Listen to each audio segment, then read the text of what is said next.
voy a estar también enviando por correo electrónico los talleres como para que también los tengan ahí presentes. Voy a hacer como esas dos formas. Y obviamente los talleres lo pueden hacer de manera grupal para que ustedes también se puedan de una u otra forma ayudarse.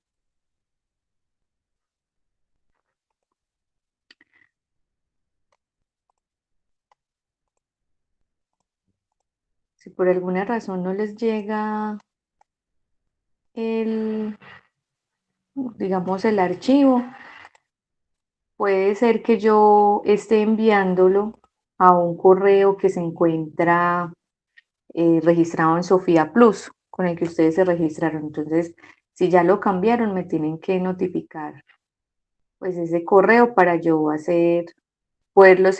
no hacer el ajuste en Sofía Plus, sino más bien poderlo como enviarles la información.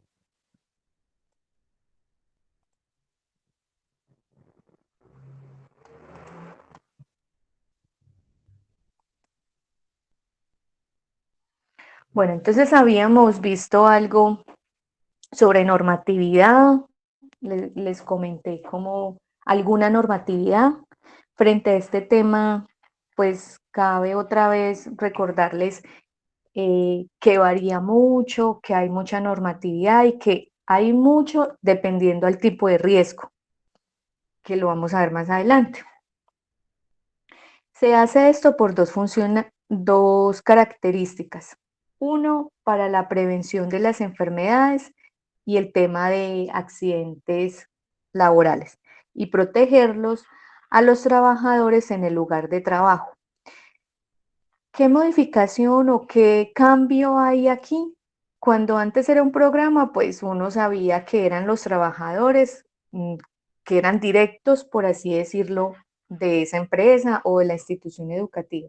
Pero ya uno se encuentra muchas veces que uno contrata, subcontrata, tiene por outsourcing, en fin.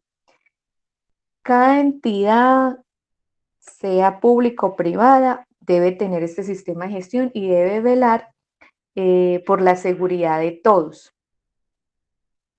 Dentro de eso, habíamos dejado acá que eran unas obligaciones que tiene el empleador. ¿Qué obligaciones tiene? El empleador debe definir, firmar y divulgar una política de seguridad y salud en el trabajo. Esa política es un compromiso que tiene la alta dirección. ¿A qué se compromete frente a eso? Más adelante vemos los requisitos que debe tener esa política. Debe también comprometerse con la gestión de los peligros y riesgos. Esta palabra de gestión, pues realmente es algo como muy amplio, porque lo que se dedica uno es a una vez identificado, digamos, esos riesgos, debemos buscar la manera de mitigarlos. Algunos riesgos no se pueden eliminar, lo vamos a ver también, pero sí se pueden mitigar o sustituir o controlar digamos, con medidas preventivas que pueden ser administrativas o de ingeniería. La parte de asignación de comunicaciones y responsabilidades. Se van a dar cuenta que el empleador o el rector de la institución educativa, pues tiene que definir unas responsabilidades a quienes le deleguen. Entonces están los comités de apoyo. Bueno, hay unos que van a escoger directamente ese empleador o ese rector. Usted va a ser parte del COPAS. Pues uno no puede decir que no. Y hay otros que les va a decir, bueno, necesito que se organicen en conformar esa brigada de emergencia o que se organicen para conformar el comité de convivencia. Yo elijo a ustedes y por votación, pues escogen, por votación de los compañeros, se escoge a la otra parte. El plan de trabajo anual, que es como ese derrotero o en realidad qué es lo que busca eh, la organización, ese plan de trabajo que va a ejecutarlo en un año. La rendición de cuentas al interior de la empresa o en la institución educativa es que ha sucedido que cuando llegan los inspectores de trabajo no le preguntan al COPAS, ni al brigadista, ni al ni comité de convivencia, sino que se van directamente a la alta dirección a ver qué saben frente a seguridad y salud en el trabajo. Todas las personas que tengamos responsabilidades porque estemos en esos comités, debemos hacer de una u otra manera rendición de cuentas, ¿sí? ¿A quiénes? A los otros compañeros, a los jefes de área o inclusive a esa alta dirección. La parte de prevención y promoción de riesgos laborales es digamos, una gama muy amplia en donde se toma como todo el tema preventivo. Si ustedes lo ven ahorita, aparece la prevención y el autocuidado, que ya depende de nosotros. En la prevención, ¿qué es? Tamizajes, mm, de senos, de próstata, eh, toma de presión. Cuando, digamos, hacemos campañas de prevención, de vacunación, o queremos hacer una campaña en donde vamos a explicar, digamos, eh, la alimentación, los estilos y vidas saludables que deben de tener los trabajadores. Y al igual estamos haciendo como la promoción de la salud. Hay muchas formas de hacerlo. Sino que es a veces costoso porque tiene que estar inmerso el tema de actividades y ahí es donde cuesta, digamos, tenerlas contempladas. Pero podría uno también definir, digamos, actividades como una caminata, eh, una clase de rumboterapia, en fin. Todo esto permite llegar a tener dentro de la empresa trabajadores más saludables. Si nos enfocamos en esto y estamos como en pro, digamos, vemos, este sistema de gestión pide algo que se llama perfil sociodemográfico y condiciones de salud, que se une con la encuesta de condiciones de salud del COVID, que ahora lo pide el Ministerio de Salud. Entonces, ese perfil sociodemográfico y esas condiciones de salud en donde uno le pregunta al trabajador si sufre como sus antecedentes cuando uno se afilia a una EPS, sufre triglicéridos, antecedentes en la familia, el cáncer, no sé qué. Todo esto le permite al área de seguridad y salud en el trabajo saber qué tipo de población trabajadora está en esa empresa o en esa organización. Y de acuerdo a eso, pues se genera estas medidas de prevención. Si uno, digamos, está hablando sobre, digamos, la alimentación y estamos tratándole de cambiar el chip a las personas, digamos, de comer balanceado. La mayoría de las personas no les gusta ensaladas, ni verduras, ni nada de eso, pero sí les gusta la cantidad, pues, de harinas. Si uno está haciendo todo eso y gastando recursos en actividad física, pues se contradice cuando a veces, digamos, hay reuniones y en las reuniones ofrecen el refrigerio, la empanada, el buñuelo, la arepa, todas esas cosas. Entonces, uno tiene que ir muy alineado a esto. Por ejemplo, hay una política de no consumo de alcohol y drogas y sustancias psicoactivas que se deben de tener establecido en la organización, pero se contradice cuando en diciembre hacemos la fiesta de fin de año y damos que una cervecita no hace daño, ¿sí? Pero usted está, digamos, contradiciéndose a lo que se había definido. En la parte de definición de recursos, es donde más le duele a la alta dirección porque tiene que establecer, digamos, la parte financiera. Y esa parte financiera es esa, pero también hay recursos que pueden ser técnicos. tecnológicos o humanos, en el cual uno necesita o una persona más especializada o vamos a capacitar a este grupo de trabajadores, en fin. Y sí se debe tener plasmado, no es decir, por ejemplo, desde el área contable voy a sacar una partida para seguridad y salud en el trabajo y esa partida va a ser, supongamos, 500.000 pesos, 2 millones de pesos. En realidad lo que quiere saber este sistema de gestión, esos 500.000, 2 millones de pesos, en qué se van a gastar, o sea, cuál es el rubro o el concepto como tal. Aparece la parte de participación de los trabajadores. La alta dirección es el que da el ejemplo, ¿sí? Si no da el ejemplo de asistir a capacitaciones, que muchas veces sucede que uno tiene una capacitación, por ejemplo, comité de convivencia, y el, siempre el jefe dice, ay, no, yo no puedo, yo estoy muy ocupado, yo tal cosa. Entonces no se va a ver ese compromiso. Y por ende, los trabajadores comienzan a desmotivarse. Es lo mismo que sucede, digamos, en nuestras casas. Si la mamá y el papá no dan el ejemplo a sus hijos, pues los hijos nunca van a acatar realmente esas normas. Cumplimiento de requisitos normativos.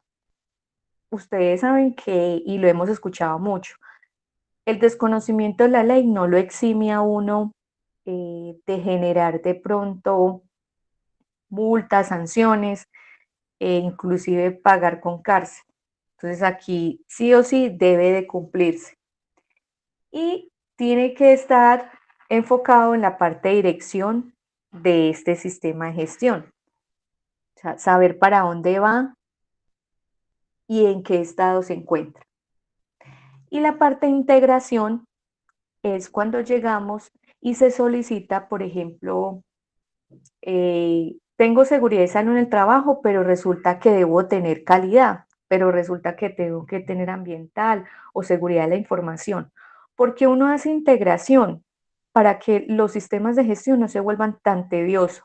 Cuando uno ve esto, uno dice, uy, sí, la cantidad de documentos que hay, y en verdad son muchos documentos, pero cuando eso comienza a rodar y de verdad uno lo está implementando, pues ayuda demasiado.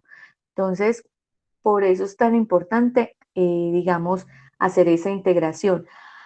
Todos los sistemas de gestión le van a pedir una política. Entonces, usted puede crear una política integrada. Todos les van a pedir control de la documentación. Tiene un procedimiento de control de documentos, no uno para cada sistema. Todos van a pedir, por ejemplo, acciones correctivas, preventivas y de mejora. Entonces, tiene uno. Todos piden auditorías, entonces usted puede hacer auditorías integradas o revisión por la dirección integrada, en fin. Esas son las obligaciones que tiene la alta dirección o el patrón o el gerente, bueno. Y hay unas obligaciones que tienen las ARLs, la administradora de riesgos laborales, y son básicamente en darle información técnica o prestar asistencia técnica, pero no consultoría o venga yo lo llevo y le ayudo. Es más que todo eso. Y la parte de asistencia en capacitaciones.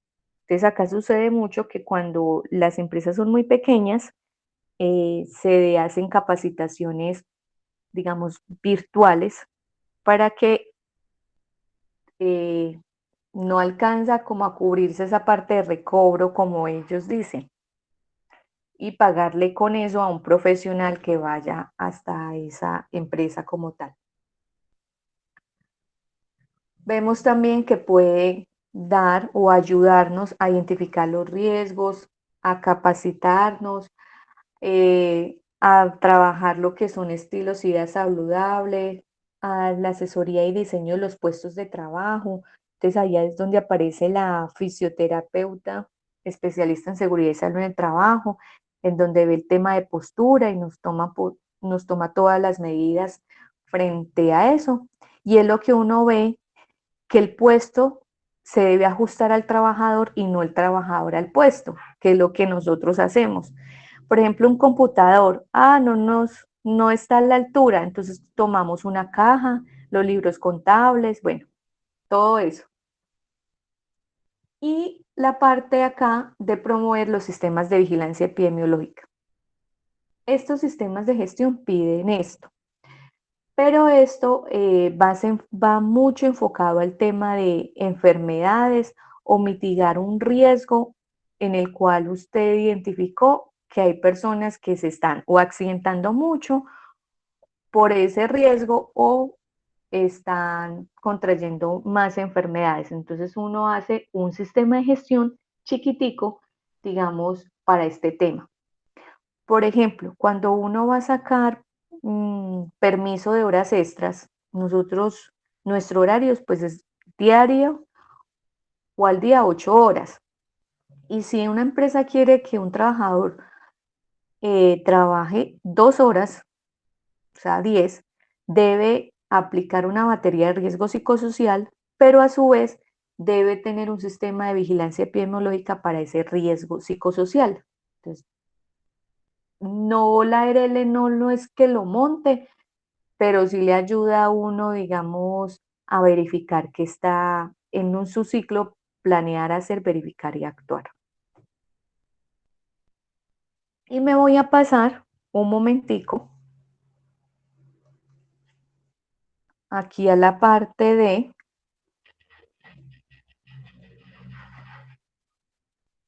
eh, de este decreto. Bueno, entonces para el sector educativo, en realidad eso no cambia, sino que se cambian las palabras, digamos, trabajador por educador. Y está en el decreto 1055 del 2015. Entonces acá dice que por el cual se adiciona el decreto 1075 del 2015, único reglamentario, sector educativo, ¿sí? La ley 1562 del 2012, que es cuando nos habla todo el tema de cambio de riesgos laborales y ese impacto que tuvo. Y comienza por acá a hablarnos la parte de seguridad y salud en el trabajo para los educadores afiliados al Fondo Nacional de Prestaciones Sociales del Magisterio. Está el ámbito de aplicación y en la parte, digamos, de acá, vemos que los educadores tienen unos derechos. Entonces, así como rápido, recibir un trato digno, acceder a las prestaciones asistenciales y económicas, acceder al servicio próximo en su lugar de trabajo de residencia, elegir libremente profesionales e instituciones para la prestación del servicio, recibir los servicios, condiciones de higiene y seguridad. Y por acá nos habla de unos deberes. ¿Sí? Estos deberes no son negociables y ahorita se los voy a mostrar también, digamos, en el campo empresarial que aparece. Proponer, propender el cuidado integral de su salud y cumplir con las normas y reglamentos e instituciones de seguridad y salud en el trabajo. Participar activamente en las actividades programadas para la prevención de riesgos laborales. Participar activamente en el sistema de gestión de riesgos laborales. Conformación de ese comité paritario. Atender a las citaciones realizadas de valoración médico-laboral, acudir a los programas de rehabilitación profesional, si se trata de incapacidad laboral temporal, suministrar de manera oportuna y suficiente la información sobre su estado de salud, suministrar de manera oportuna y suficiente la información sobre el domicilio, teléfono y otras. Hacer uso racional de las prestaciones asistenciales. Aquí en esta parte de suministrar de manera oportuna y suficiente la información sobre su estado de salud es lo que se une con esa encuesta de condiciones de salud de la población trabajadora. Entonces eso debe aparecer. Y por acá, digamos, lo que sí hacen es separarlos, pero yo se los muestro acá. Bueno, ¿qué sistema? en programas, pero eso es lo mismo que vamos a estar viendo, digamos, durante todo este curso. Un programa de medicina preventiva en donde promuevan, por ejemplo, el autocuidado, estilos de vida saludable. Aquí dice un programa de medicina del trabajo docente, entonces aquí orienta la prevención de riesgos y enfermedades laborales. Valoraciones médicas en cuanto a ingresos periódicos y retiros. Si por ejemplo, un docente se incapacita por más de 180 días, uno debe hacerle una valoración médica, en fin. Y acá en el tema de seguridad industrial es todo lo enfocado a identificar las condiciones y factores de riesgo que se producen. Todo el tema de inspecciones, la identificación de riesgo y lo que busca es la mitigación, es decir, que no aparezcan. Y nos hablan un poco de las brigadas de emergencia, ¿sí? De los planes de emergencia, de los programas de orden y aseo, entre otros. Ahora, en la parte empresarial está la responsabilidad de los trabajadores. Procurar el cuidado integral de su salud, suministrar información clara y veraz y completa sobre su estado de salud, cumplir normas y reglamentos que se den dentro del área de seguridad y salud en el trabajo, informar oportunamente al empleador o contratista acerca de los peligros y riesgos, participar en las actividades, participar y contribuir al cumplimiento de los objetivos. Ustedes lo ven, eso es el mismo cuento. Entonces, ambas sistemas de gestión educativo o el empresarial es lo mismo.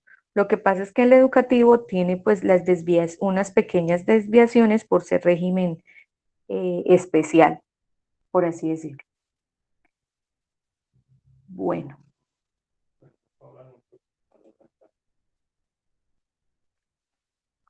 aquí que vemos. En la parte de documentación, digamos, el ministerio dice que una vez que cese la relación laboral con ese trabajador, es decir, yo llevo 10 años trabajando en X o Y lugar, y a partir del día de hoy, que es 13 de agosto, se me debe contar 20 años en el cual esa área de seguridad y salud en el trabajo debe guardar los documentos. Documentos que, yo siempre digo, documentos que pueden generar, digamos, el día de mañana una demanda por negligencia por parte de esa institución educativa o de esa empresa como tal. En este caso, por ejemplo, ¿qué puede ser? Los exámenes de ingreso, periódicos y retiros. Los exámenes que son, por ejemplo, mm, paraclínicos o que le complementan a uno, esos exámenes pues los tiene la IPS, donde nos hacen ese tipo de evaluaciones médicas. No son las evaluaciones médicas que hace el médico general. Por ejemplo, yo sé que Cosmitel eh, trabaja medicina, pero pues no es medicina del trabajo, ¿sí? Es pues común. Debe haber otra IPS en donde se les estén haciendo esas evaluaciones médicas y allá es donde se estén guardando su historial médico. Resultados y mediciones, por ejemplo, de ambientes de trabajo. En esa parte de resultados y mediciones de ambiente de trabajo es, por ejemplo, cuando vamos a identificar, por ejemplo, la cantidad de ruido, ¿sí?, que se produce en una empresa, en una obra, en esa institución educativa, pero también queremos ver, digamos, el tema de eh, gases o vapores, porque resulta que en mi empresa, pues sí se genera ese tipo de riesgo químico, pero puedo estar en la institución educativa donde yo no juego con el tema de, digamos, de los químicos por ser docente, pero el área de aseos o servicios generales, pues sí tiene riesgo químico. Pero también lindo con una empresa en donde se producen, por ejemplo, o pintan, supongamos, estén haciendo pinturas o pintando partes de vehículos, en fin. Entonces podría estarme afectando a mi población trabajadora. Todo el tema de capacitaciones y entrenamientos, inducciones que uno le dé a los trabajadores se deben de guardar. Y la entrega de elementos y protección personal. En el tema, digamos, de los educadores, pues nosotros no tenemos elementos de protección personal, ¿sí? Aparece ahora sí el tema de elementos de bioseguridad, que esos son los diferentes porque son barreras en las que nos estamos protegiendo contra un riesgo que es biológico, en este caso el virus. Y así también aparece en las empresas. Entonces ahí aparece el tapabocas, la careta o muchas veces un traje de bioseguridad o unos guantes. Estos serían, digamos, los documentos que se deberían guardar por 20 años. Si tienen alguna duda, ya saben que pueden preguntar. Yo, profe.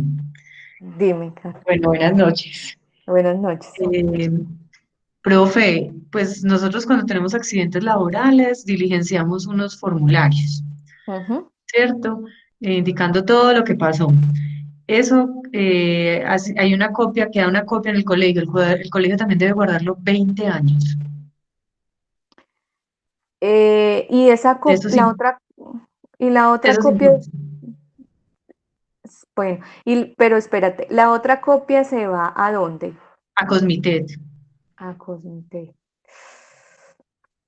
con una carta, Ujú. bueno, son como unos requisitos que nos piden, pero sé que queda una copia de eso en el colegio. El colegio entonces no es responsable en ese caso de Pues yo guardar sí, esa documentación. sí, yo sí lo guardaría. ¿Por qué? Porque hoy que vamos a ver como la introducción al tema de accidentalidad, se van a dar cuenta que debido a un accidente se puede generar una enfermedad laboral o una enfermedad de tipo común. ¿Sí? Y es ahí donde el colegio se blinda, porque digamos en la accidentalidad pasó digamos que X o Y personas se le había informado que no podía salir corriendo, algo tan sencillo, correr por los pasillos, ¿sí? Se les había dado instrucciones, ¿cierto? Capacitaciones, avisos, en fin, y eso quedó plasmado ahí. Con el tiempo esa persona se cayó y le dio una enfermedad, bueno, o le generó una desviación de columna y entonces ya va a quedar cuadrapléjico en el peor de los casos. ¿Qué pasa? Nosotros como seres humanos siempre vamos a buscar a alguien o algo, un culpable, ¿sí? Y lo hacemos pues muchas veces por la situación que uno ve económica. Entonces, puede ser que esa persona que se cayó no vaya a interponer, digamos, un requerimiento o una demanda, pero sí aparecen, como yo digo, los jueces o los abogados, más bien, de esa persona que salió afectada. ¿Qué les recomiendo? Se puede guardar, pero más bien se puede digitalizar, porque los documentos deben tener una característica, deben estar guardados en esas cajitas de archivos, no pueden estar con estos ganchitos de aluminio, pues que esos que son así, que se comienzan como a dañar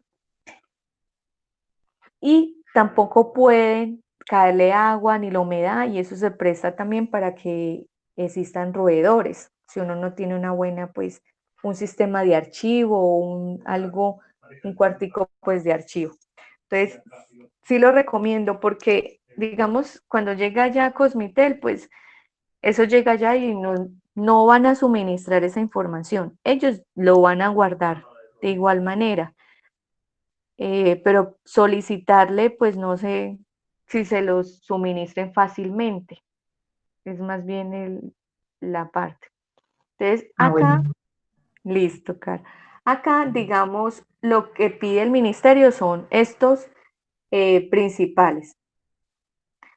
Pero ya yo siempre digo, cada entidad o cada empresa debe de pensar más bien, eso tiene un soporte, una evidencia, eso fue firmado por ese trabajador, entonces guárdelo, que eso puede usted blindarlo en determinadas circunstancias.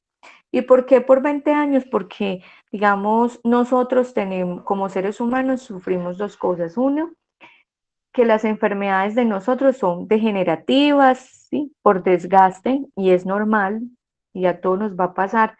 Otras porque fueron ocasionadas por un accidente. Entonces, como que se nos adelantan.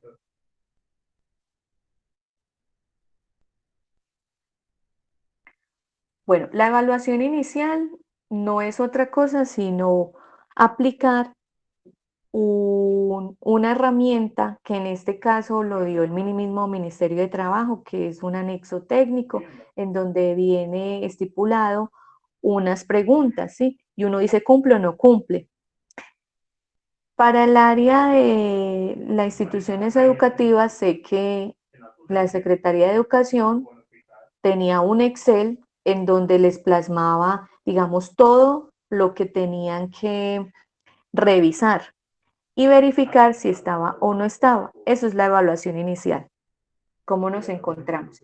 Y lo que permite esto es generar unas prioridades y esas prioridades se van, digamos, a lo que es el plan de trabajo anual. Entonces ahorita les voy a mostrar como un ejemplo de evaluación inicial y uno de plan de trabajo anual. Dentro de la evaluación inicial, pues se dice que tiene que un ítem de la normatividad, no es que nos pregunten ahí toda la normatividad, no. Usted tiene una matriz, por ejemplo, de requisitos legales, ¿cumple o no cumple? La identificación de las amenazas es el plan de emergencias, la verificación de la identificación de los peligros es la matriz de peligros, la descripción sociodemográfica que les había contado, este perfil sociodemográfico es más que todo para caracterizar a la población trabajadora, con quién vive, qué estrato económico es, qué nivel educativo. Yo lo llamo el chismógrafo. Si tiene deudas, cuántos hijos tiene, si es casado, bueno, si tiene casa propia, en fin. Y está abierto, digamos, para uno incluirle preguntas que realmente le pueden servir a la organización. En cuanto a las condiciones de salud, pues también es una encuesta frente a este tema de enfermedades o padecimientos que se tengan, cumplimiento del programa de capacitación si se tiene o no se tiene, evaluaciones efectivas de las medidas implementadas, registro y seguimiento de los indicadores, ¿sí? Y evaluación de los puestos de trabajo y programas de vigilancia epidemiológica. Entonces acá voy a dejar de compartir un momentico para mostrarles, digamos, los dos archivos en el cual podemos visualizar cómo podría ser un plan de trabajo anual y una evaluación inicial, que eso ya está, la evaluación inicial pues ya la da el ministerio. El plan de trabajo anual pues ya es, digamos, como lo quieran diseñar.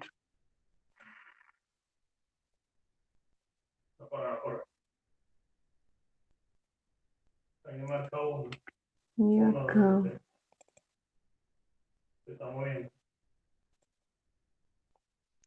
y ahora el otro.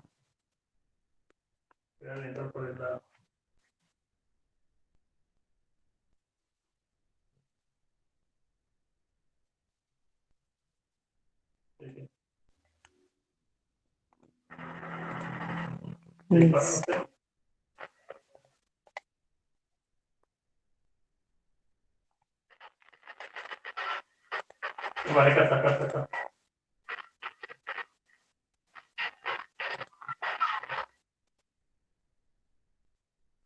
Bueno, empecemos como con la evaluación inicial. La evaluación inicial fue dada por el Ministerio en el 2017 y estaba en esa resolución 1111.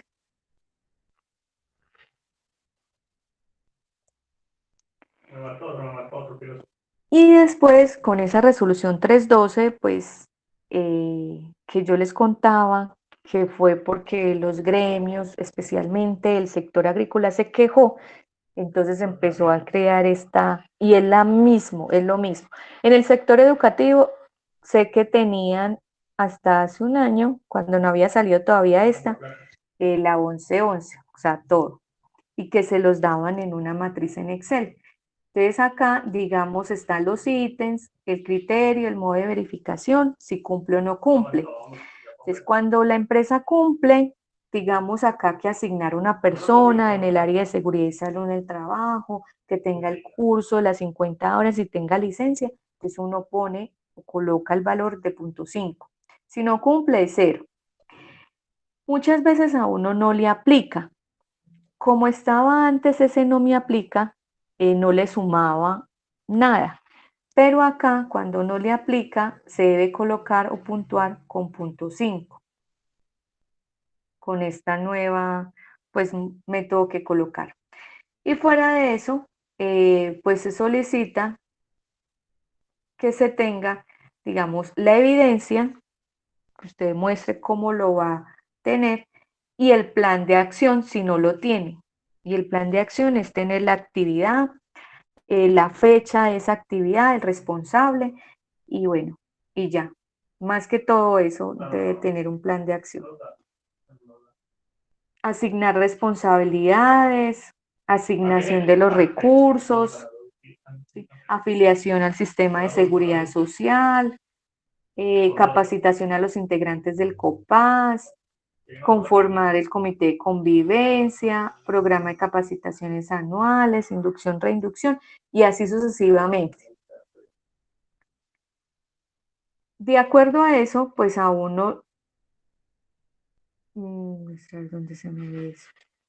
Pues le permite tener unos valores y esos valores pues puedo yo saber en qué estoy. En este caso pues el formato entrega en qué sí, cómo está en el ciclo, ¿sí? 25 puntos debe tener en el planear y va en 15.5.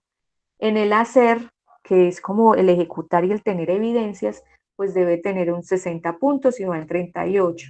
En verificar, que es el tema de auditorías, tiene que tener 5 puntos y va en 3. Y en el actuar es la toma de acciones. Recomendaciones.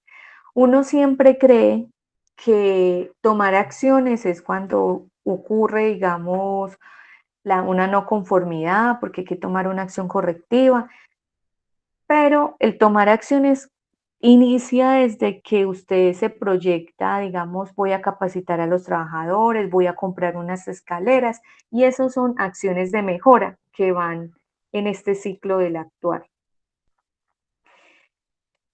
El plan de trabajo anual lo define, digamos, o lo plasma como desea hacerlo cada entidad. Sí se requiere que tenga unos objetivos, un indicador y una meta.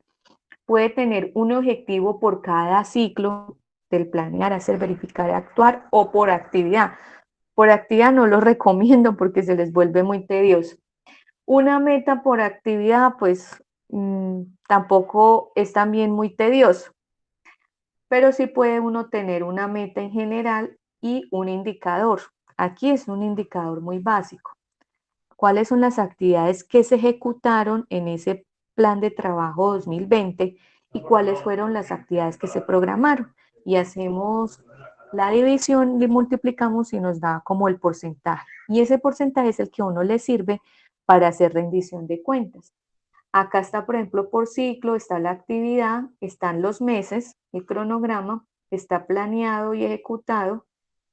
Se debe tener quién va a ser el responsable de esas actividades, los recursos, qué tipo de recursos yo necesito para ejecutarlo, técnicos, financieros, o si debo, humanos también, perdón, y si debo dejar alguna observación. Entonces, diseño de política, identificación de requisitos legales, programa de capacitación, definición de indicadores, esto lo vemos más adelante. Inspección de extintores de seguridad, información de inspección preventiva general, cálculo de indicadores, actas del comité paritario o COPAS, en fin, y así sucesivamente. Y al final, pues me permite a mí tener, digamos, un cuadro, pueden hacerlo de una vez que le genere un cuadro y ese cuadro es el que copia uno y pega en los informes. Entonces ahí está. Este plan de trabajo anual lo debe hacer cada año, como su nombre lo dice, ¿cierto?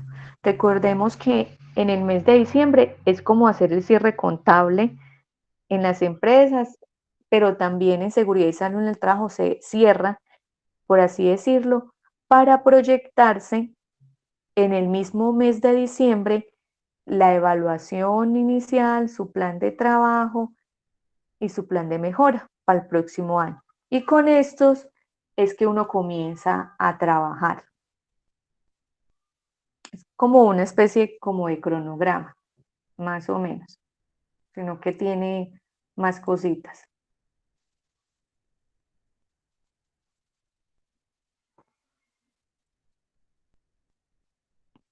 Bueno, en la parte de la política, lo que nos dice el ministerio es que se debe crear una política, digamos, igual a todos sus centros de trabajo. Si, digamos, tengo la institución educativa bachillerato aparte, supongamos, primaria aparte, en en otro terreno, no es que se pongan a hacer una política para cada una, no, pues porque todo está bajo una misma sombrillita. Lo mismo aparece en una empresa como tal. El éxito, supongamos, debe tener una política general de seguridad y salud en el trabajo.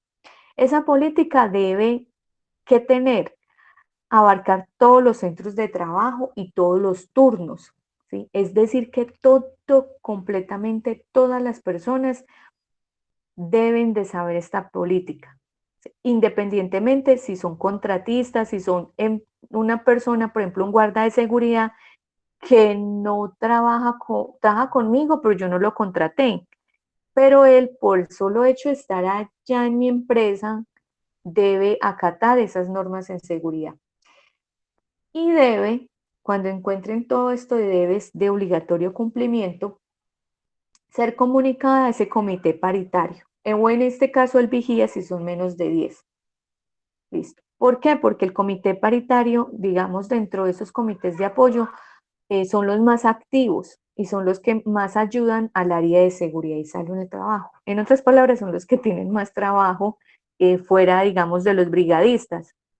Un brigadista no tiene mucho trabajo o interacción en este, mientras que el COPA sí. Y nos dice que debe tener unos requisitos. Se establece el compromiso, debe ser difundida a todos los niveles y estar accesibles. Por ejemplo, accesible puede ser en página web. Aquí no dice que tiene que estar pues publicada a la entrada de esa empresa, en el lobby, no, cada uno define. Debe ser concisa, redactada pues con claridad. En este caso es que las políticas no pueden ser muy largas, porque como cada trabajador debe interiorizarla, no es aprendérsela de memoria, pero sí interiorizarla, entonces no es recomendable que sea como muy extensa. Yo siempre digo, no hagan poemas, ¿sí? Porque a veces se desplayan con 4 hojas, 5 hojas, ¿quién se va a aprender eso? Y importante que tenga la fecha de cuando se emitió y esté firmada por la alta dirección o representante legal. Debe ser específica y apropiada a la organización y a sus peligros. Esto es porque muchas veces, digamos, hablamos y vamos o nos comprometemos a la mitigación del riesgo en espacios confinados y la empresa es una venta de paquetes turísticos. Nada tiene que ver eso con su actividad económica. Y importante es que debe ser revisada como mínimo una vez al año. Esa revisión se puede dejar plasmado, aquí no dice, pero por ejemplo, en las actas mensuales que hace el COPAS, o se puede dejar, yo casi siempre lo dejo, en la revisión por la alta dirección, que lo vamos a ver más adelante. Entonces ahí uno deja un párrafo si la política continúa igual o se debe modificar. ¿Cuándo se modifica una política? Cuando ocurra un accidente de tipo laboral. ¿Sí? Eso dice el decreto. Y cuando, digamos, hayan cambios sustanciales dentro de esa empresa que lo ameriten hacerlo. Acá hay un ejemplo de una política, la del SENA. Miren que es muy corta. Dice que asume su implementación de este sistema de gestión y que se compromete a promoción de la seguridad y salud en el trabajo, el fomento de la prevención de accidentes y enfermedades laborales, la identificación de los peligros, evaluación y valoración de los riesgos con sus respectivos controles. Ya. Y está acá firmada, acá está, digamos, un código y en ese código tiene una versión 01. De la política salen los objetivos en seguridad y salud en el trabajo. Y esos objetivos son cuáles? Identificar, evaluar y valorar los riesgos. Ahora les digo una clave. Proteger la seguridad y salud en el trabajo mediante la mejora continua y cumplir la normatividad. Si uno quiere que la política le quede bien y haya concordancia, porque lo debe haber, ¿sí? Esa política, si el ministerio le dice a uno, vea, usted tiene que tener estos 3 objetivos, ¿sí?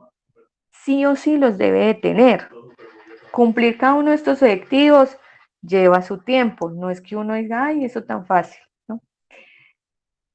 Para sacarlos, yo tengo que incluir palabras claves en esa política, por ejemplo, la identificación de los peligros, me comprometo o protejo la seguridad y salud en el trabajo, independientemente del tipo de contratación, busco la mejora continua y damos cumplimiento a la normatividad.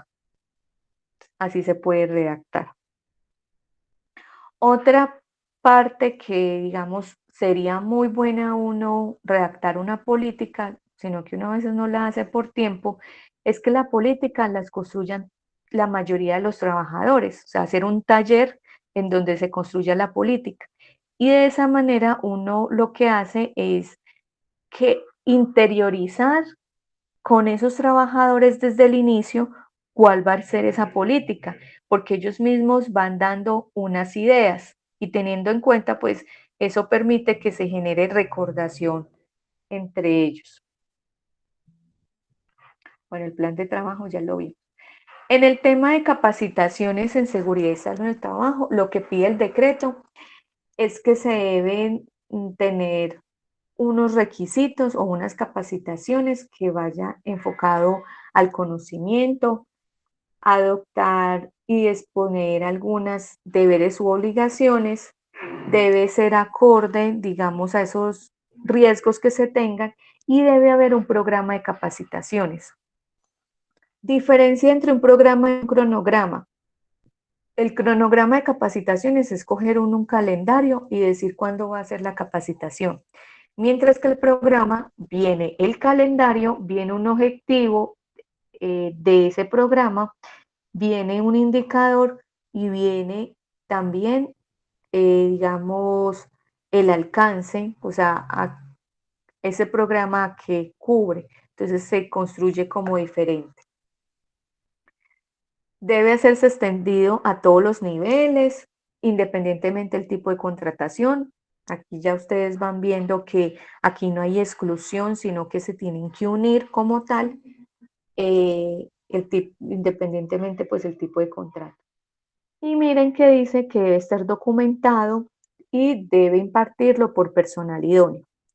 La parte del personal idóneo, si ustedes se acuerdan, la clase pasada les mostré el tema de licencias. Y es que en seguridad y salud en el trabajo, por ejemplo, hablar, digamos, de algún riesgo o algún tema específico, se le debe solicitar a esa persona que tenga una licencia en este tema. ¿Por qué? Porque seguridad y salud en el trabajo viene de la rama, pues, de la medicina, por así decirlo. Entonces, sí es muy exigente en este tema. Y estar documentado que el programa de capacitaciones debe estar documentado, o sea, escrito pues en alguna parte o si quieren hacer un video, como quieran, pero debe estarlo.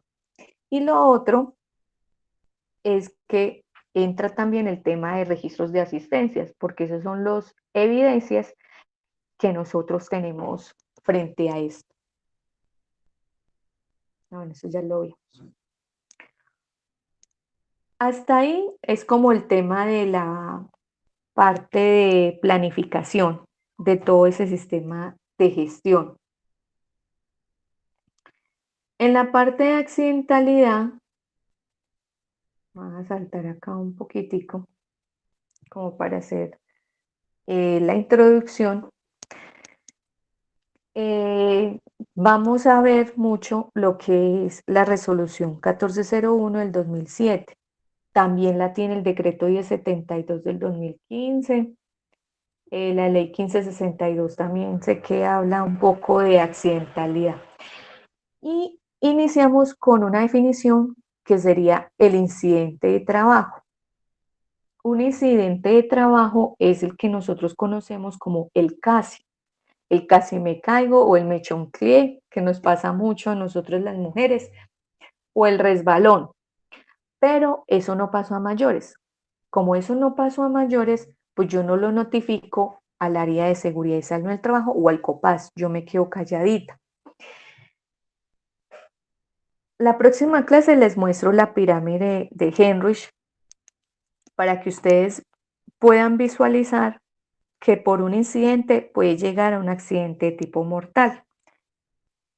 Pero el incidente dice que es todo suceso que es acaecido en el curso del trabajo, ¿sí?, o en relación con este, que tuvo el potencial de ser un accidente, pero aquí no hubo ni afectaciones o pérdidas humanas o daños o a la propiedad intelectual, en fin. Entonces, no pasó casi nada. En relación a este, quiere decir, por ejemplo, eh, digamos, uno por lo general es contratado para X o Y razón. ¿Sí? Usted es contratado para ser secretario. Pero a la secretaria le dicen, "Ay, venga, hágame un favor, vaya, pague los servicios públicos. ¿Usted por qué no puede ir allí a averiguar tal cosa?" ¿Sí? Eso es en relación a este. Mientras que el accidente de trabajo ya se materializa. Entonces es todo suceso que es repentino, que sobrevenga por causa o por ocasión del trabajo y que produzca en el trabajador una lesión orgánica, una perturbación funcional, psiquiátrica, la invalidez o la muerte. En el tema de accidentalidad, lo más grave que nos puede pasar son los accidentes de tipo categorizados como graves o mortales. Sí, mortales no se lo deseo a nadie, ¿sí?, porque lleva una cuesta, un muertico ahí. Pero los accidentes también nos pueden generar alguna, cuando es perturbación física o algún daño físico, pues es fácil, ¿cierto? Una fractura, un moretón, un corte. Pero cuando es algo psiquiátrico, por ejemplo, una caída y nos pegamos en la cabecita, pues sabe con qué secuelas vamos a quedar después. Ahí es donde, digamos, se nos complica esa parte. Frente a los dos términos de incidente y accidente tienen alguna inquietud o todo está claro, o que son muy diferentes?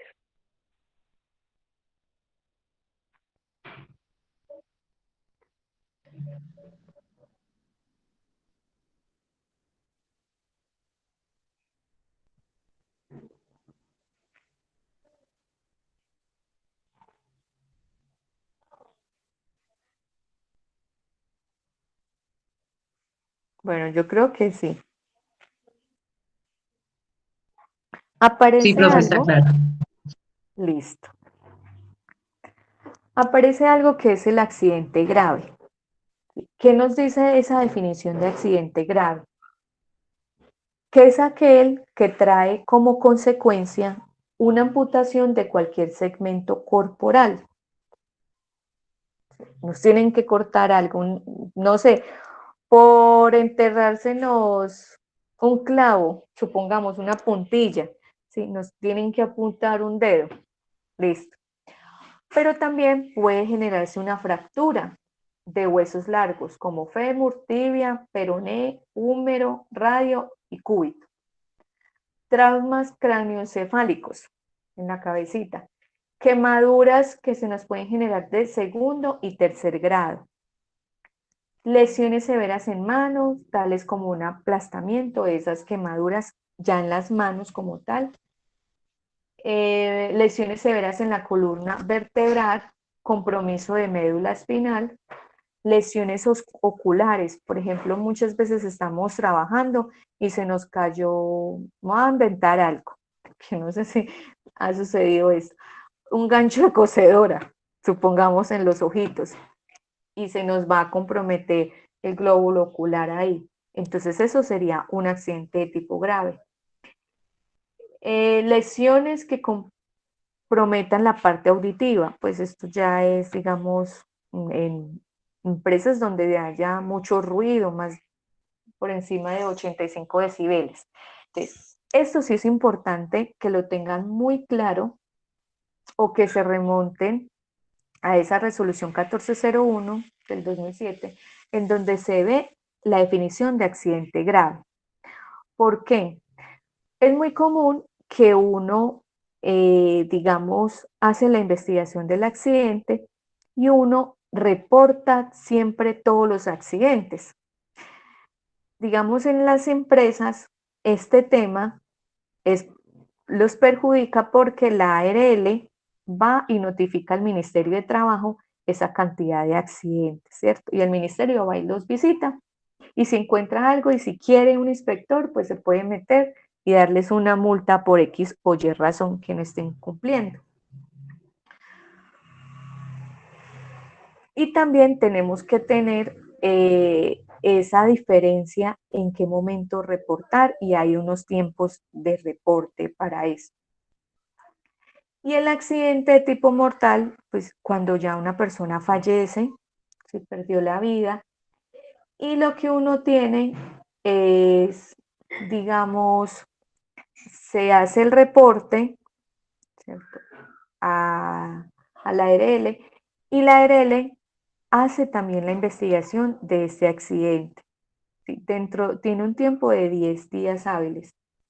E inclusive ahí entra el Ministerio de Trabajo y también hace la investigación del accidente. O sea, lo hace el COPAS de esa empresa, lo hace la ARL y lo hace el Ministerio de Trabajo.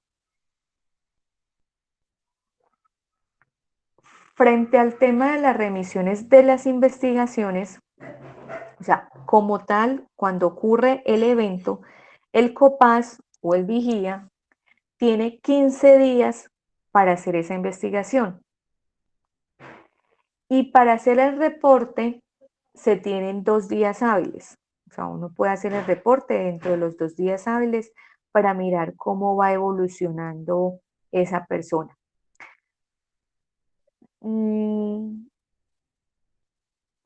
¿Qué pasa aquí cuando uno muchas veces no hace el reporte y eso se complicó? Pues hay reportes temporáneos. Y cuando hay reportes temporáneos, pues nos cobran, ¿sí? Pero fuera de eso, muchas veces puede suceder que eso llegó a una patología mucho mayor, ¿sí? A una enfermedad, y la ARL se niegue a cubrirlo como enfermedad laboral. Entonces uno tiene que saber cuándo lo hace, cuándo no, pero siempre la recomendación es reportarlo para uno curarse en salud frente a eso. Y acá pues ustedes van a ver un cuadrito en donde encuentran, digamos, el tipo de accidente, ¿sí? Y cuánto tiene. Cuando son accidentes leves, digamos que no son categorizados como graves, pues igual se tiene 2 días. Pero si es un incidente, ese que me chuncle, ese que casi me caigo, entonces en ese caso el COPAS también debe hacer esa investigación, a pesar de que sea un incidente, porque de acuerdo a eso es que toma unas medidas de prevención o unas acciones de mejora y lo puede, digamos, subsanar. Bueno, vamos a dejar hasta ahí. La próxima clase entonces vamos a ver todo el tema de responsabilidad laboral, penal, civil, frente al tema de accidentalidad, que es muy importante que lo tengan en cuenta. Y vemos, no todas, pero sí al menos algunas metodologías para hacer esa investigación del accidente y de esta manera explicarles la segunda actividad, que consiste en hacer una investigación de un accidente. Ya espero que la próxima clase, entonces los que no han subido las actividades, las suban para yo poderles hacer la retroalimentación frente a eso.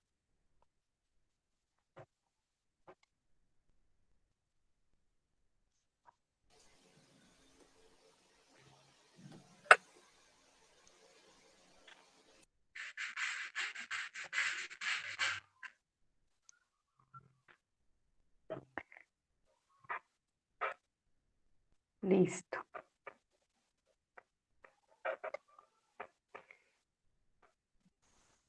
Bueno, entonces muchísimas Hola, gracias. Sandra, una Hola, pregunta. Buenas noches. Yo fui la que le buenas escribí noches. hace 8 días que tenía dificultades pues con el ingreso a Sofía Plus. Resulta que cuando Sí. yo me inscribí para un curso que hicimos en la institución hace muchos años, yo tenía un correo en Hotmail y ya lo tengo es en Ujú. Gmail. Yo escribí, pues que tú me escribiste, yo escribí donde me dijiste, pero no me han respondido. Entonces no sé qué debo hacer. Sí, pues imagínate que eso se ha vuelto un complique porque nos mandaron un correo que, digamos, nosotros estábamos remitiendo eso, que eso lo tiene que hacer el aprendiz, no sé realmente cómo, ¿sí? Cómo lo hacen, porque que no lo deben hacer ellos y que eso tienen un rol dentro de Sofía específico para hacer esos cambios. Entonces, lo que yo voy a hacer es enviarles, digamos, también las actividades a los correos. Entonces van a ver doble actividad, pero como para en el caso tuyo y también otra compañera de ustedes que también me escribió por el mismo problema, pues sepan que les va a llegar a eso. Ah, bueno, Sandra, muchas gracias. Entonces, Gmail, no sé si tú tienes mi correo. Sí, es el mismo, pero con Gmail, ¿cierto? Perfecto, sí, sí, Sandra. Ah, listo. Sí, Muchísimas gracias, muy amable por responderme y por escribirme hace 8 días. bueno, con mucho gusto.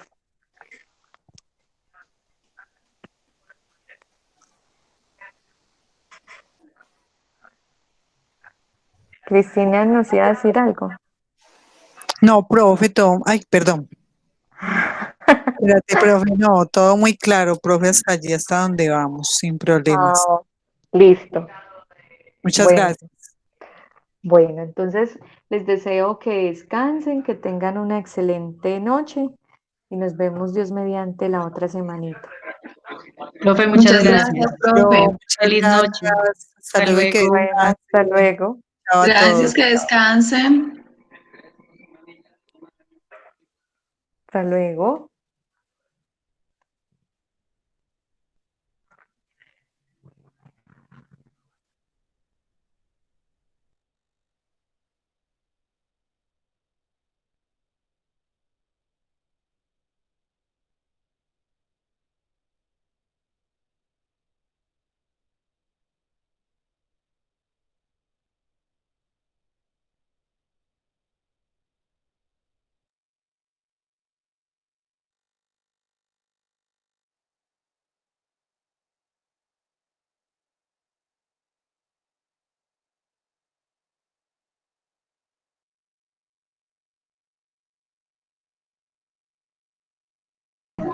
Gise, hola.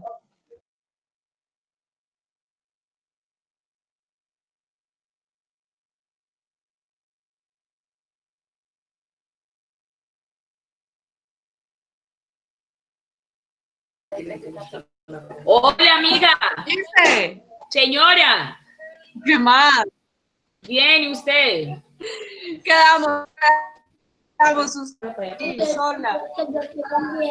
Quedamos solas. Ay, no, Juli, venga, usted no sabe cómo ingresamos a esa plataforma. Ni idea, a usted le llama el correo, ¿qué? O por donde se mete uno. Ah,